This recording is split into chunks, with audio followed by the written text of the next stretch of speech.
작심삼일이라는 말이 있습니다. 내가 마음에 결심을 했는데 그 결심한 마음이 며칠 간다는 거예요? 3일 간다는 거예요.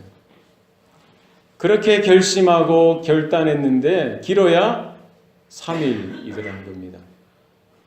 혹 우리 중에 3일보다 더 간 분들이 있을 수도 있습니다. 어떤 분들은 4일, 5일, 일주일, 한 달, 1년 내내 그 결심을 지키고 사는 사람도 있을 수도 있죠.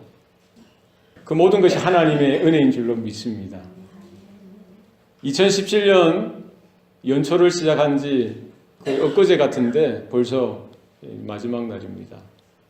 여러분 연초에 하나님 앞에 다짐했던 것, 또 결심했던 것 어떻게 잘 지켜오고 있습니까? 어떻습니까? 한번 돌아보면 좋을 것 같습니다. 작심삼일. 그만큼 우리가 의지가 굳은 것 같고 강한 것 같지만 우리가 약하다는 겁니다.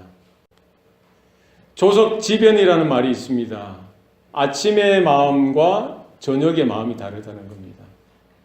화장실 갈 때와 화장실 나올 때의 마음이 다르다는 것이죠. 우리가 비근한 예로 돈이 필요했어요. 급전을 친구에게 빌립니다. 500불만, 1000불만 혹은 그 이상을 우리가 빌릴 수 있죠. 그때 마음은 뭡니까?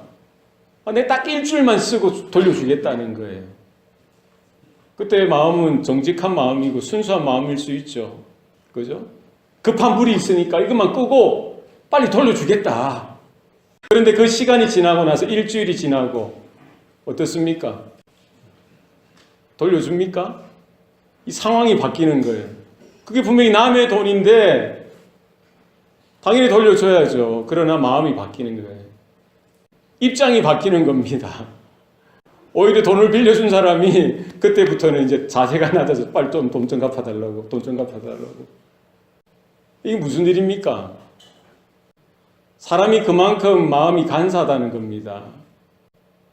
내가 급하고 내가 필요할 때는 정말 간절하게 진심 어린 마음으로 그렇게 구했을 것입니다.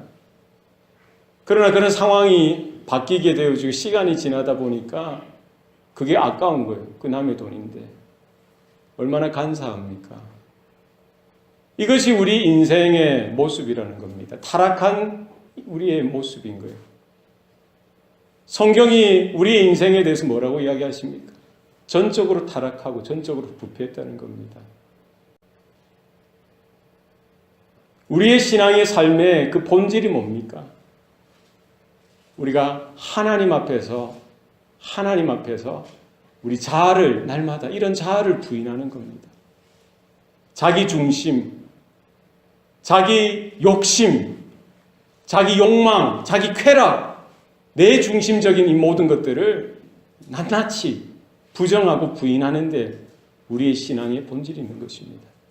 우리가 하나님의 은혜 가운데 서서요, 하나님을 알아가는 것만큼 하나님이 누구시냐, 바로 하나님이 나의 인생의 주인 되심을 우리 날마다 깨닫는 것, 날마다 확인하고 날마다 인정하는 것이 필요합니다.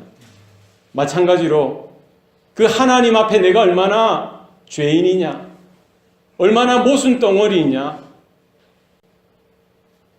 나의 이런 죄된, 부패된 이런 것들을 하나님의 은혜 가운데 발견하고 확인하고 우리의 자신을 날마다 부정하고 부인하고 하나님의 은혜가 없이는, 하나님의 도우심이 없이는 우리가 설 수 없는 존재라는 사실을 날마다 깨닫고 날마다 확인하고 그 은혜 가운데 우리가 서는 저와 여러분 되어야 할 줄로 믿습니다.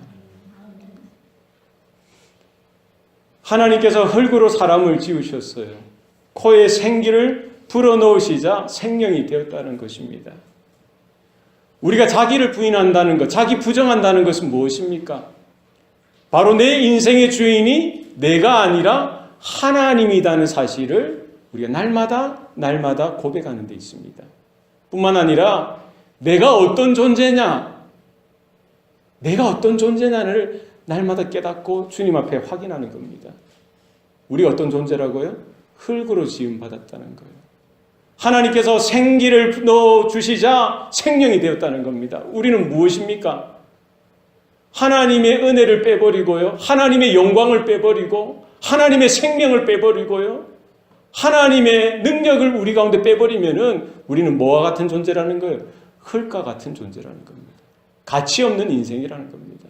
무가치한 존재라는 겁니다.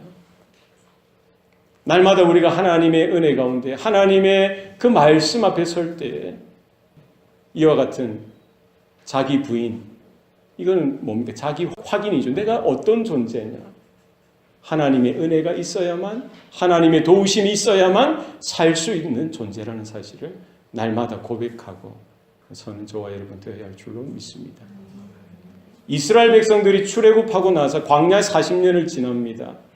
이제 곧 가나안 땅에 들어가게 되는데 하나님께서는 모세를 통해서 그 2세대 이스라엘 그 백성들을 향해서 언약을 갱신하십니다. 그 신명기의 내용이죠. 그 이스라엘 백성들, 그 2세대 이스라엘 백성들과 언약을 갱신하기를 원하시는데 그 신명기의 메시지가 뭡니까? 하나님이 누구시냐? 너희들은 기억하라는 겁니다. 하나님은 창조주 되시고 이스라엘을 그 종되었던 애굽에서 건져내신 여호와 하나님이라는 거예요. 바로 그 하나님의 법도와 규례와 명령을 따라 순종하여 지켜라. 그리하면 너희의 삶이 그 약속의 땅에서도 장구하게 이어질 것이고 천대까지 하나님께서 복을 주시겠다는 것입니다. 두 번째는 뭡니까? 너희들은 애굽에서 종되었던 자들인 것을 기억하라는 거예요. 하나님께서 너희들을 건져주셨음에도 불구하고 너희들이 그 호렙산, 시내산에서 행했던 그 죄악들, 불순종했던 것도 기억하라는 겁니다. 어떤 불순종을 했습니까? 어떤 죄를 지었습니까? 모세가 시내산 꼭대기에 올라갔을 때 이스라엘 백성들은 그 밑에서 뭐를 만들었죠? 황금 송아지를 만들고 거기에 노래하고 춤추고 그 황금 송아지 우상을 섬기는 그런 어리석음, 그런 폐역 가운데 빠졌던 그 이스라엘 백성들, 너희 모습들을 기억하라는 거예요. 물이 없다고 목말라 하고 불평하고 원망했던 것, 먹을 음식이 없다고 해서 하나님을 향하여, 모세를 향하여 불평했던 것들 기억하라는 겁니다. 그럼에도 불구하고 하나님께서 만나를 내려주시고 반석에서 물이 내어 마시게 하셨던 것 기억하라는 겁니다. 지금 이제 요단강만 건너면은 가나안 입성하게 될 텐데 이 모든 것이 결국 이스라엘의 실력이 아니라 이스라엘의 능력이 아니라 이스라엘의 열심이 아니라 누구의 실력이라는 거예요? 하나님께서 너희들을 건져주셨고 하나님께서 너희들을 그 광야의 40년을 지나도록 하셨으며 붙들어 주셨고 지금까지 인도하여 주셨고 이제 가나안 땅에 들어가는 것도 누구의 실력이라는 거예요? 하나님의 실력이요 하나님의 열심이라는 사실을 기억하라는 것입니다. 우리 신앙생활의 본질은 어렵지 않습니다.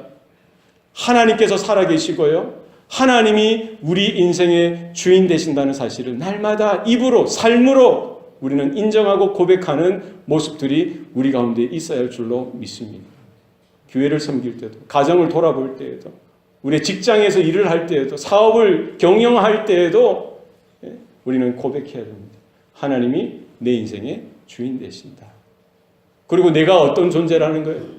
하나님의 은혜가 없이는 나는 죄인이라는 거예요.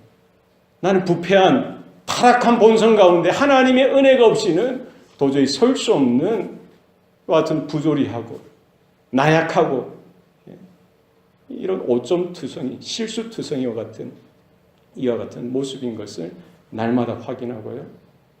주님의 부르심, 주님의 초청이 뭡니까? 날마다 자기를 부인하고 자기 십자가를 지고 나를 쫓을 것이니라. 주님의 그 부르심 앞에 믿음으로 응답하고 반응하여서 주님을 따라가는 우리 남은 생애가 되시기를 소원합니다. 예수님께서 이 십자가를 지시기 전 날 밤 그 제자들에게 떡을 떼시면서 마지막 만찬을 하시면서 그들에게 하셨던 말씀이 뭡니까? 너희들이 다 나를 버리리라. 너희들이 다 나를 버릴 것이다 라고 말씀하시는 거예요. 이것은 무슨 말씀입니까? 제자들, 그들이 얼마나 나약하고 실패할 수밖에 없고 깨어지기 쉬운 존재라는 사실을 주님께서는 말씀하시고 경고하고 계시는 것이죠.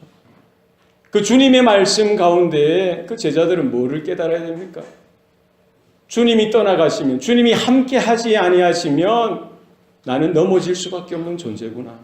실족할 수밖에 없는 인생이구나. 깨어질 수밖에 없는 질거릴 것 같은 연약한 인생이다는 사실을 깨닫고, 무엇으로 내가 이 위기의 때, 고난의 때, 시험의 때를 내가 이겨나갈 수 있느냐. 나에게 아무런 힘도 없고 능력도 없고 지혜도 없다는 사실을 그 제자들은 깨달아야만 했던 것입니다. 주님의 말씀을 통해서요, 우리는 하나님이 누구신지, 주님이 누구신지를 발견할 수 있어야 합니다. 마찬가지로 내가 어떤 존재인가, 나의 모습을, 나의 영적인 실상을, 내 안에 이런 나의 본질을 분명하게 확실히 우리는 발견할 수 있는 이와 같은 은혜가 있어야 할 줄로 믿습니다. 베드로는, 제자들은 뭐라고 했습니까? 다 주님을 버릴지라도 나는 그리하지 않겠나이다. 예수님께서 계속해서 말씀해 주시는 거예요. 너희들이 실족할 수밖에 없다. 나를 버리고 떠날 거야. 나를 다 버릴 거야. 라고 말씀하실 때 베드로는 거듭해서 이야기하는 거예요. 내가 죽을지언정 주님을 부인하지 않겠나이다. 주님께서 그런 베드로를 향해서 뭐라고 말씀합니까? 닭이 2번 울기 전에 네가 나를 3번 부인하리라. 이렇게 말씀하시면은 왜 주님께서 그런 말씀을 하시는지 자신을 돌아보고요, 자신을 발견할 수 있고, 내가 얼마나 나의 모습, 나의 형편, 주님과의 관계를 바라보며 점검하며 준비할 수 있어야 되는데 베드로는 그리하지 못했던 것입니다.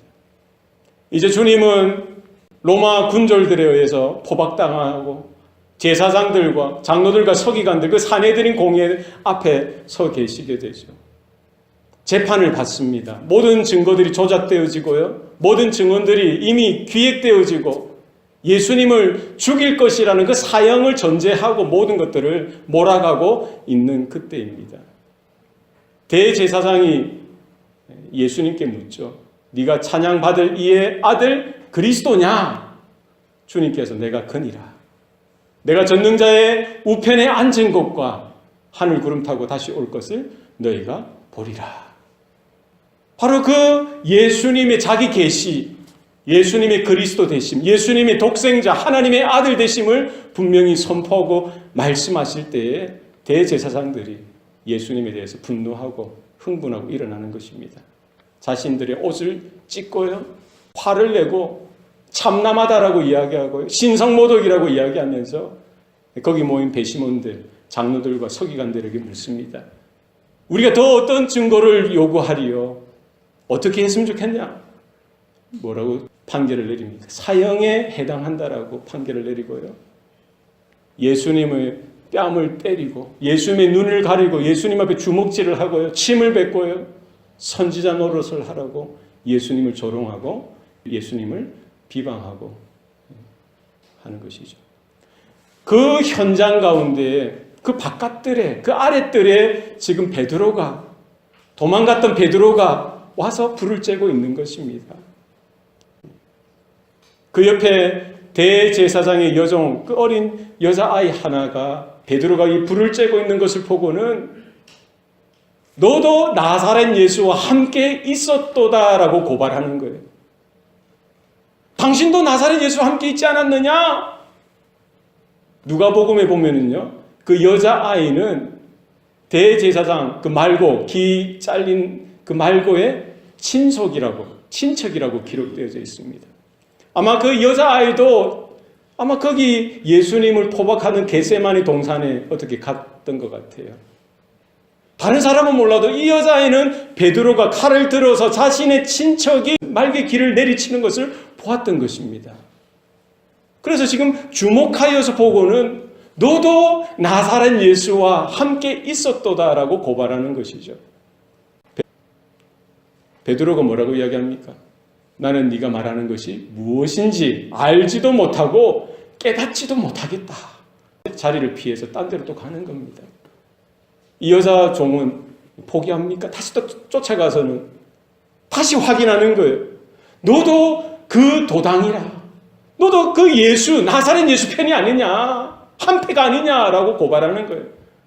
그제서야 그 옆에 있는 같이 불 쬐는 사람들이 보고는 너 갈릴리 사람이니 너도 그와 함께 있었다. 너도 그 편이다라고 이야기하는 거예요.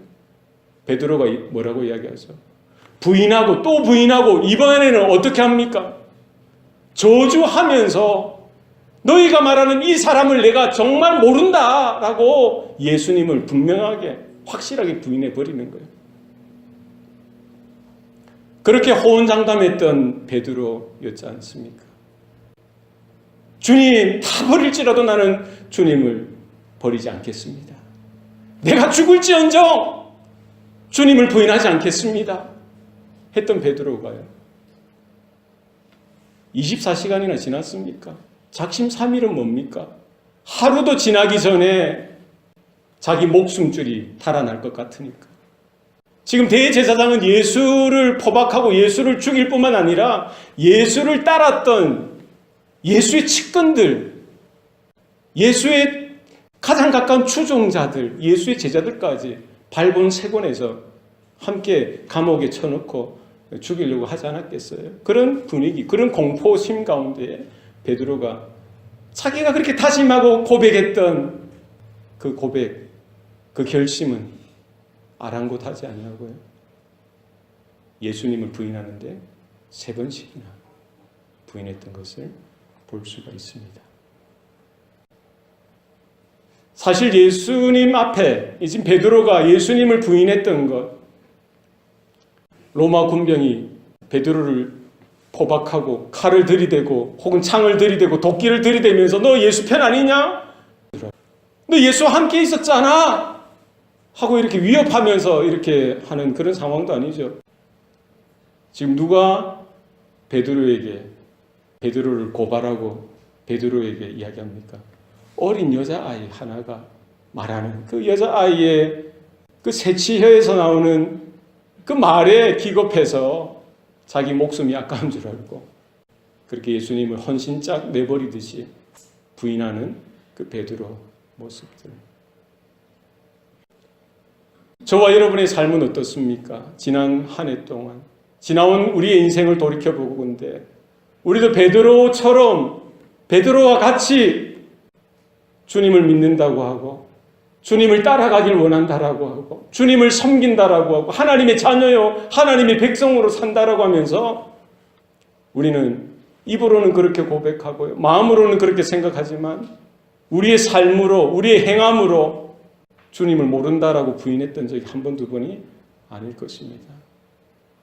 제가 중고등부 때도 그랬던 것 같아요. 학교에서 밥 먹을 때 기도하는 것이 얼마나 부끄럽던지 학교에서 그런 적이 있었어요. 애들이 막 이렇게 친구들이 있으면 기도를 어떻게 합니까?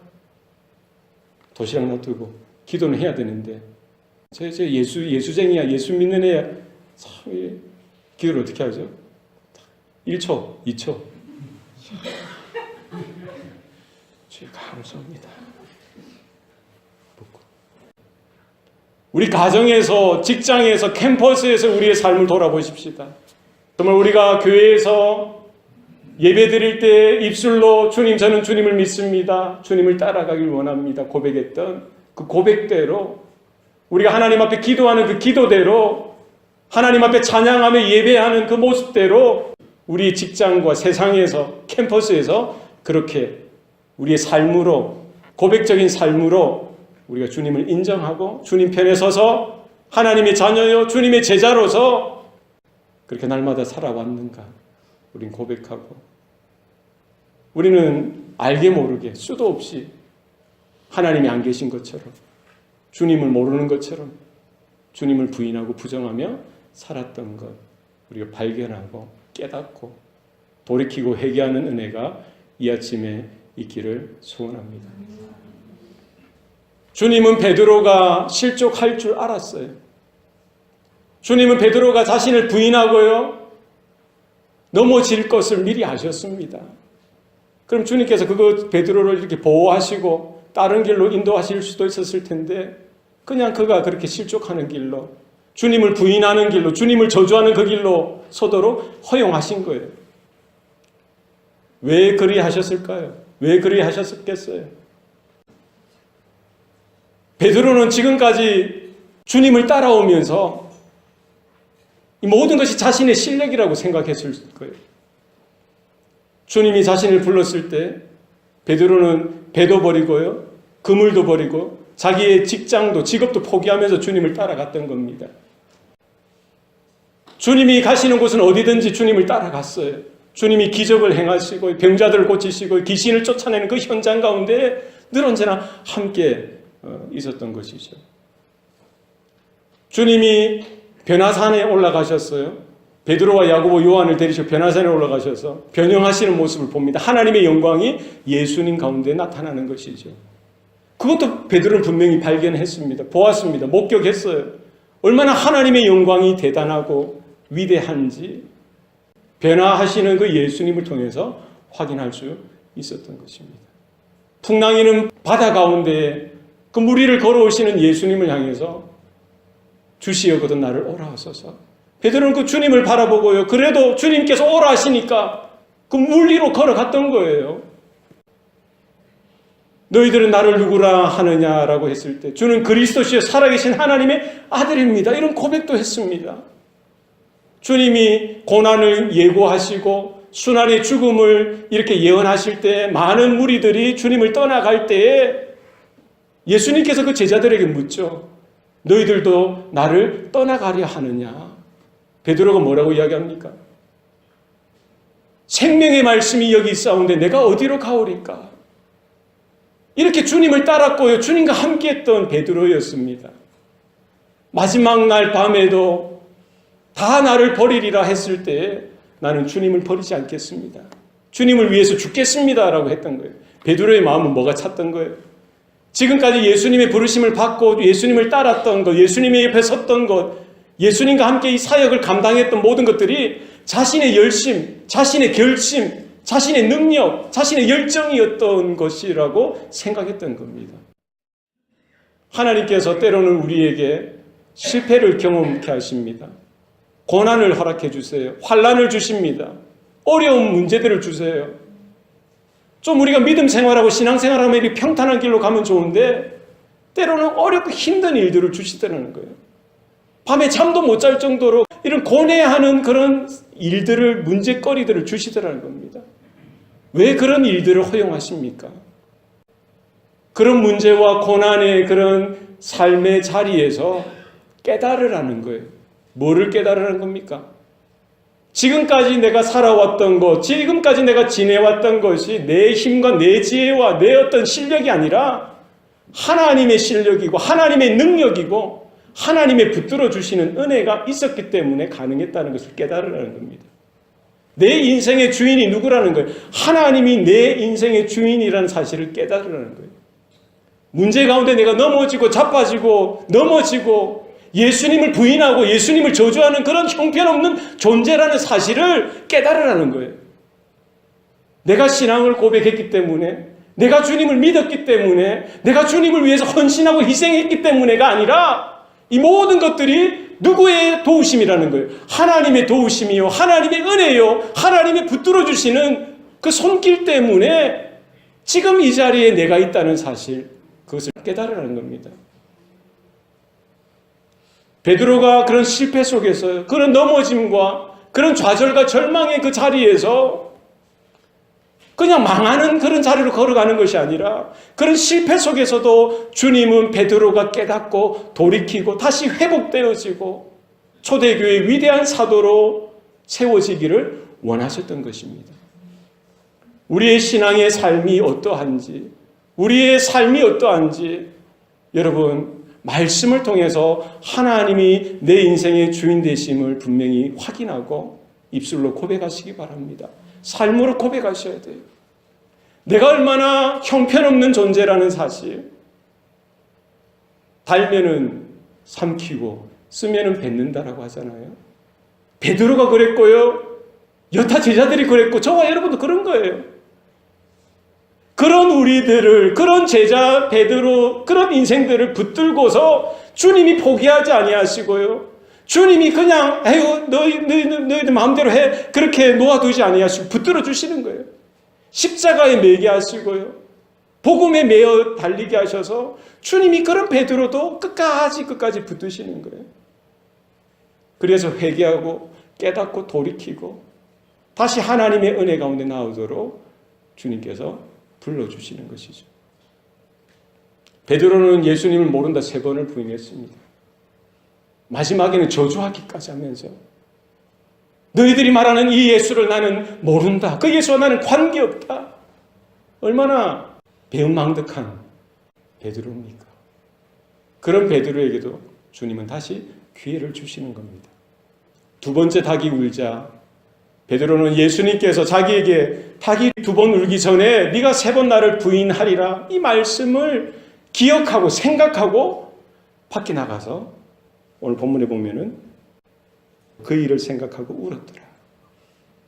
심히 슬퍼 통곡했다라고 했어요.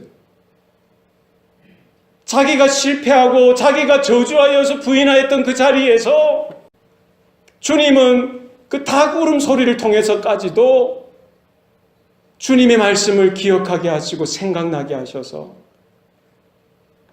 깨닫게 하시고 회개할 수 있는 기회를 주시는 거예요. 그 닭 울음 소리를 통해서도 하나님의 청천벽력과 같은 메시지를 듣게 하시는 겁니다. 여러분, 우리에게 소망이 무엇입니까? 우리의 실패와 좌절 속에서도 우리의 이런 부조리한 우리의 내 내면 이런 죄악들, 전적인 타락, 전적인 부패한 나의 심성 속에서도 하나님은 그런 인생도 포기하지 아니하시고요. 다시 말씀을 주시고 말씀을 깨닫도록 해주시는 것. 말씀이 우리 귀에 들려지게 하고 우리의 마음판에 새겨지게 하는 것. 그것이 하나님의 은혜요. 하나님이 주신 특별한 기회인 줄로 믿습니다. 베드로는 나가서 심히 통곡하고 울었던 겁니다. 그것은 뭡니까? 자기가 얼마나 한심한가, 자신이 얼마나 형편없는 존재라는 사실을 확인하는 울음이죠. 내가 그렇게 예수님을 쫓았던 것, 내가 예수님을 그렇게 따랐고 예수님을 위해서 일했다고 하는 것들, 내가 다짐하고 헌신하고 맹세했던 것들, 고백했던 모든 것들, 이것이 하나님의 도우심이었구나. 내 실력이 아니었구나. 자신의 그런 밑바닥을 여과없이 확인하고 보는 거예요. 목숨이 뭐라고, 내 생명줄이 뭐라고, 그 주님을 모른다고 3번씩이나 부인하고 저주하기까지 한 자신의 처절한 이런 영적인 파탄, 영적인 이 완전한 절대적인 절망스러운 자신의 모습을 발견하고 통곡하는 겁니다. 그럼에도 불구하고 주님께서 왜 오셨고 왜 걸어가시는지 지금 다 알 수 없지만 그 주님께서 이렇게 말씀해 주시고 깨닫게 해주시는 은혜를 허락하였던 것이죠. 우리 가운데 주님께서 말씀하시고요. 그 주님의 말씀을 기억하고 깨달을 수 있는, 회개하고 돌이킬 수 있는 은혜가 우리 가운데 있기를 소원합니다. 오늘 마가복음 이 기록은요, 사실은 베드로의 신앙 고백입니다. 그때 당시 그 현장에 누가 있었습니까? 다른 제자들은 없었어요. 누구만 있었어요? 베드로만 있었어요. 그런데 어떻게 마가복음의 저자 마가가 이 사실을 알고 기록했겠어요? 이것은 뭡니까? 베드로가 자신의 수치, 자신의 실수, 자신의 실족함을 주님을 낱낱이 부인하고 저주했던 이 모습 모든 것들을 자기가 고백했던 거예요. 나중에 주님, 부활하신 주님을 만나고요. 주님이 승천하시고 나서 성령의 세례를 받고요. 주님의 제자로서 사도로서 다시 세움을 받고 그 사역을 할 때 평생 베드로는 어떤 짐이 있는 거예요? 자기가 주님을 배반했던 것, 주님을 저주했던 것, 주님을 모른다 부인했던 것, 주님을 버리고 도망갔던 것, 이 모든 것들이 자신의 그 신앙 양심에 늘 새겨져 있는 겁니다. 설교할 때마다 무엇을 이야기했겠어요? 성도들에게 회개를 이야기하고 성도들에게 회심하고 주님 앞에 돌아와야 된다라고 이야기하고 하나님의 사랑, 하나님의 이 한없는 한량없는 용서에 대해서 설교할 때 뭐를 예로 들어서 이야기했겠습니까? 자신의 실수, 자신의 실패, 자신이 주님을 부인했던 이 모든 것들을 낱낱이 이야기했던 거예요. 베드로전서 5장 13절에 보면은요, 베드로가 마가를 내 아들이라고 이야기하고 있어요. 그 마가에게, 그 초대교회 성도들 앞에 베드로는 자신의 수치와 실수를 낱낱이 이렇게 고백하고, 이 고백했던 것이 이렇게 하나님의 성령의 은혜로 이렇게 마가를 통해서, 그리고 다른 복음서 저자들을 통해서 베드로의 수치 쓰는 모습들이 낱낱이 정확하게 기록되어져 있는 것을 볼 수가 있습니다. 베드로가 깨달았던 건 뭡니까? 모든 것이 하나님의 은혜라는 거예요. 하나님이 내 인생의 주인 되시고, 나는 그 은혜 가운데 서지 않으면 쉽게 넘어지고 부서지고 깨어지기 쉬운 질그릇과 같은 인생이라는 사실을 깨달았던 것입니다. 여러분, 우리의 인생은 질그릇과 같습니다. 쉽게 깨어집니다. 가치가 없어요. 그러나 그런 인생 가운데 하나님께서 보배를 담아 놓으셨습니다. 우리의 신앙의 삶은 무엇입니까? 보배를 담은 질그릇이라는 거예요. 보배 되신 그리스도가 우리 가운데 있을 때에 우리의 가치는 보배의 가치가 되는 거예요.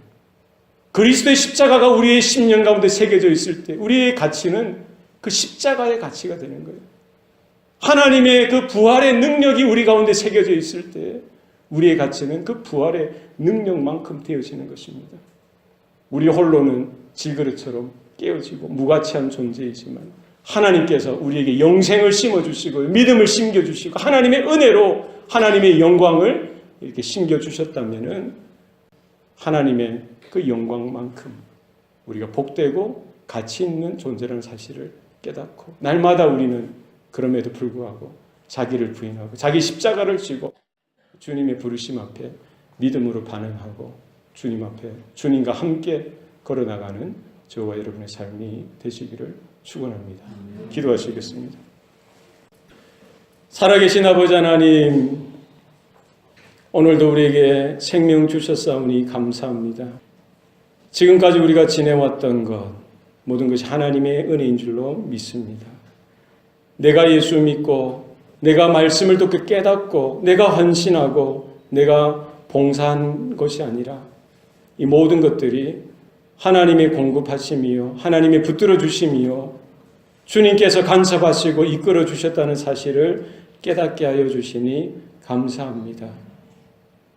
내가 영광받고 내가 칭찬받고 내가 인정받는 그런 삶이 아니라 내 안에 계신 그리스도가 높임을 받게 하시옵소서. 내 안에 새겨진 그 복음의 능력이 찬사를 받게 하여 주시옵소서. 내가 메고 있는 그 십자가가 하나님의 영광을 드러내며 하나님의 은혜를 나타내는 귀한 증거가 되게 하여 주시옵소서. 사도 바울의 고백처럼 나는 날마다 죽노라. 나는 나의 육체를 그리스도와 함께 십자가에 날마다 못 박는다라는 그 고백이 우리의 삶 가운데에도 분명하게 나타나게 하여 주시옵소서. 내 힘으로, 내 지혜, 내 능력이 아니라 하나님의 열심이, 하나님의 설득이, 하나님의 능력이 우리의 삶을 주장하시고 또 우리 남은 생애를 인도하여 주시옵소서. 그 가운데 우리가 항복하고 승복하고 주님 저는 아무것도 아닙니다.